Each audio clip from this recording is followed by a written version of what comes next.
అర్హులకు నిరుపేదలైన అర్హులకు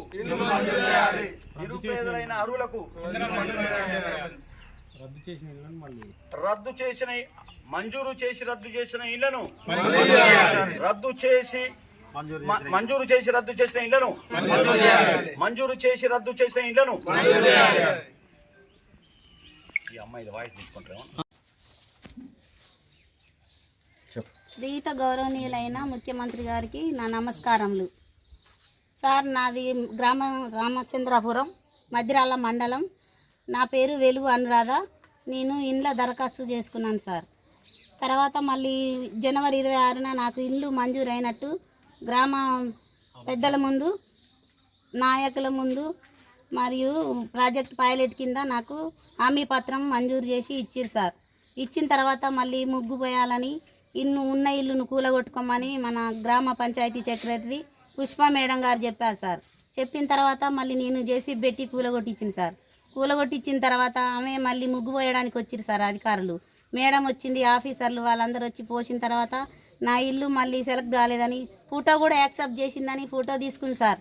తీసుకున్న తర్వాత ఇంద్రమ్మ కమిటీ సభ్యులు వాళ్ళందరూ వచ్చి తీసుకురు, ముగ్గు పోసుకురు సార్. పోసుకున్న తర్వాత యాక్సెప్ట్ చేసింది, వస్తుందని చెప్పి వెళ్ళిపోయింది సార్.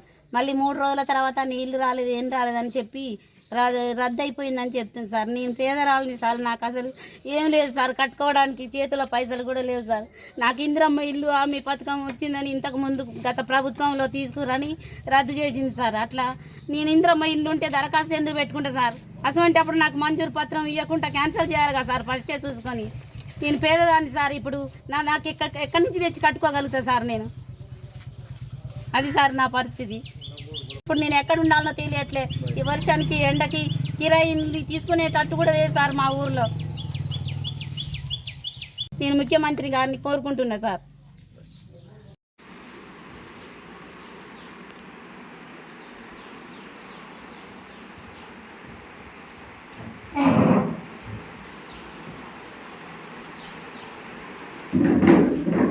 నేను జేపీఎస్గా 2021 జనవరి నుంచి ఇక్కడ గత 5 సంవత్సరాలుగా వర్క్ చేస్తున్నా.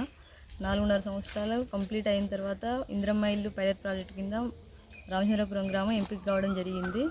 అందులో నేను సర్వే చేయడం జరిగింది. సర్వే చేసి రిపోర్ట్స్ డిస్ట్రిక్ట్కి పంపించిన తర్వాత అక్కడ ఫిల్టర్ అయ్యి L1, L2, L3 లిస్ట్ రావడం జరిగింది.